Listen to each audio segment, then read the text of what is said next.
Welcome to the third in our series of town hall meetings as we celebrate 3 years of team unity in government. We have the theme, opening doors, creating opportunities, empowering people, enriching lives. And this evening we are in Sandy Point bringing the good news to you. We have a lovely evening ahead of you, full of information. We have brought your own with us in the persons of the Honorable Wendy Colleen Phipps, our Senator, and our Minister of State in the Ministry of Health, with responsibility for health, community development, gender affairs, and social services.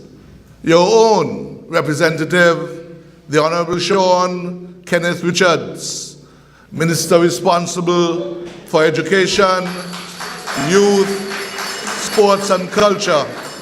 And of course, we have the Honorable Prime Minister, the Honorable Timothy Harris.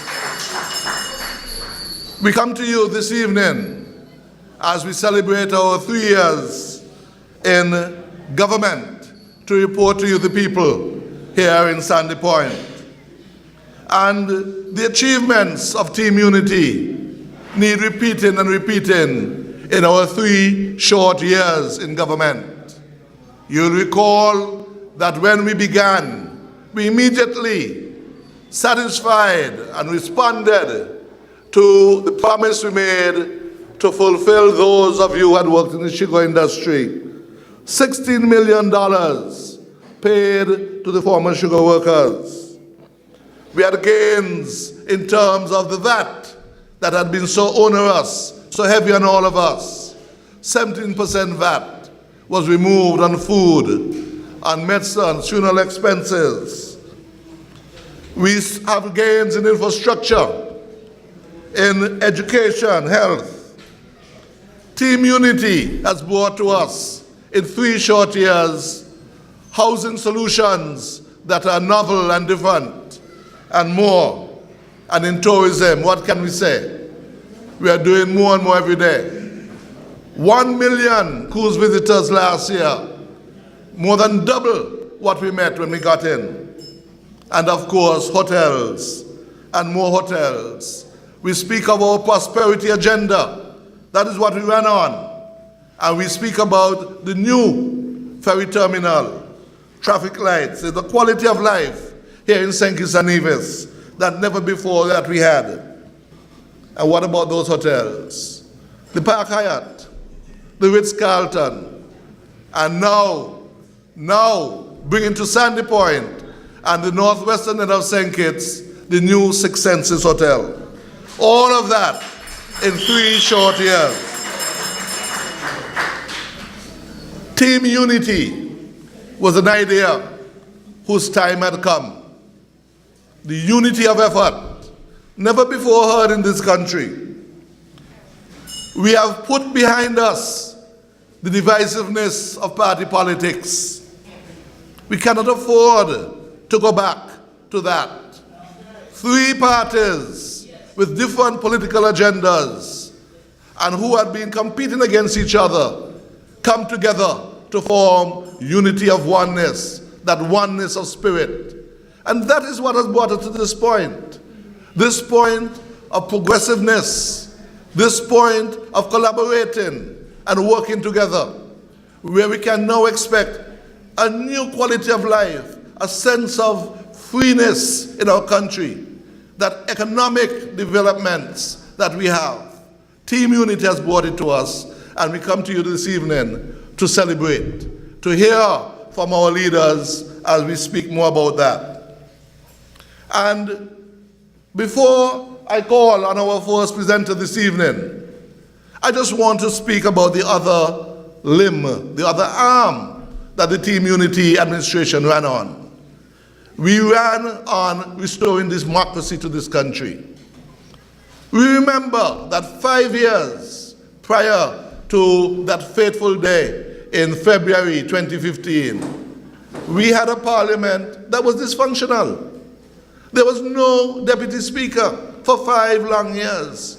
Although the constitution demanded that we have a properly constituted parliament. For years and years, for 26 long months, there was no motion of no confidence, where the majority of elected representatives sat in the opposition, and that bygone administration with a speaker who was an abomination to our country refused to table that motion of no confidence for 26 years, then 26 months. And of course, that debacle of the boundaries, where in the middle of the night, at the last minute, the Douglas administration tried to manipulate our constitution, tried to manipulate our boundaries so that I could survive in office.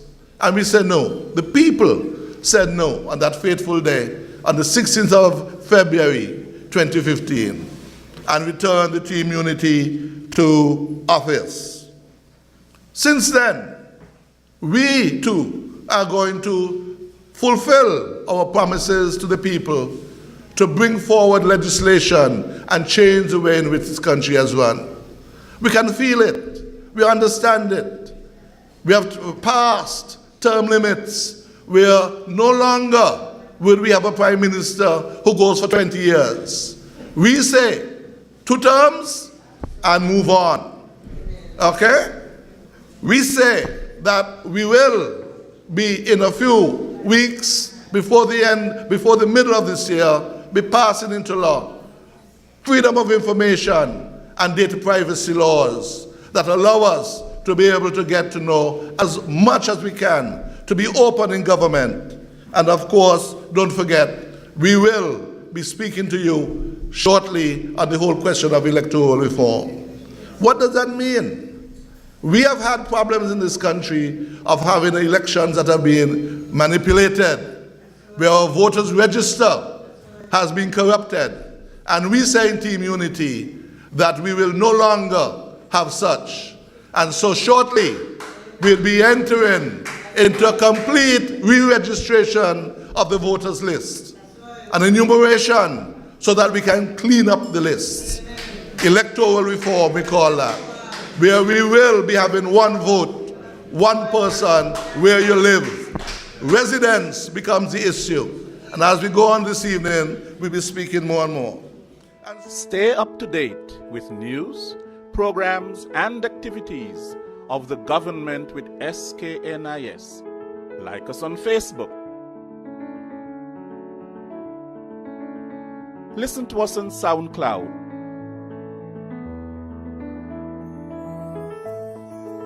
Follow us on Twitter. And watch our videos on YouTube. Connect with us today.